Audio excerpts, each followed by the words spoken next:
एक देश एक चुनाव पर 11 जुलाई को जेपीसी की अहम बैठक। चुनावी व्यवस्था में बड़े बदलाव की तैयारी। नई दिल्ली 5 जुलाई 2025। भारत की चुनावी प्रक्रिया में ऐतिहासिक सुधार की दिशा में एक और कदम उठाया जा रहा है।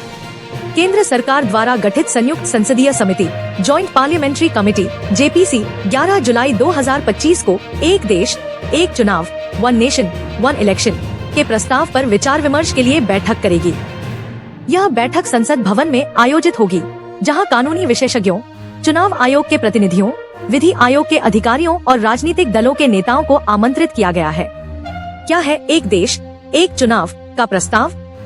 एक देश एक चुनाव का अर्थ है कि लोकसभा और सभी राज्य विधानसभाओं के चुनाव एक ही समय पर कराए जाएं। वर्तमान में भारत में अलग अलग राज्यों में अलग अलग समय पर चुनाव होते हैं, जिससे प्रशासन, सुरक्षा बलों और संसाधनों पर भारी बोझ पड़ता है। इस प्रणाली को लागू करने का उद्देश्य है कि पूरे देश में एक साथ चुनाव कराकर राजनीतिक स्थिरता, खर्च में कटौती और नीति निर्माण में स्थायित्व लाया जा सके। जेपीसी की बैठक का एजेंडा। संयुक्त संसदीय समिति की 11 जुलाई को होने वाली बैठक में निम्नलिखित बिंदुओं पर चर्चा होने की संभावना है। संविधान के किन अनुच्छेदों में संशोधन की आवश्यकता होगी? राज्यों और केंद्र के चुनावों को एक साथ कराने के लिए तकनीकी और व्यावहारिक समाधान। चुनाव आयोग की पूर्व रिपोर्टों की समीक्षा। विधि आयोग द्वारा सुझाए गए मॉडल का विश्लेषण। सभी राजनीतिक दलों की राय लेना और सहमति बनाना। संविधान में संभावित बदलाव।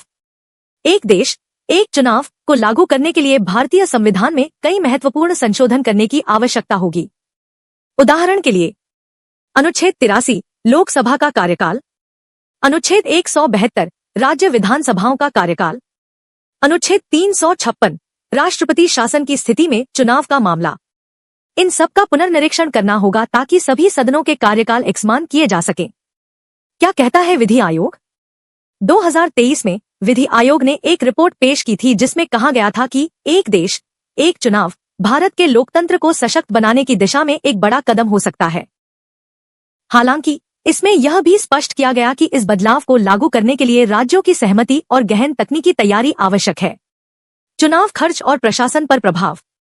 भारत में औसतन हर साल किसी न किसी राज्य में चुनाव होते रहते हैं। इससे सरकारी मशीनरी और सुरक्षा बलों की नियमित रूप से तैनाती करनी पड़ती है। इसके अलावा राजनीतिक दलों द्वारा करोड़ों रुपए खर्च किए जाते हैं, जिससे भ्रष्टाचार और फंडिंग पर सवाल उठते हैं। चुनाव आयोग के आंकड़ों के अनुसार 2019 के आम चुनावों में कुल 55,000 रुपए करोड़ से अधिक का खर्च आया था।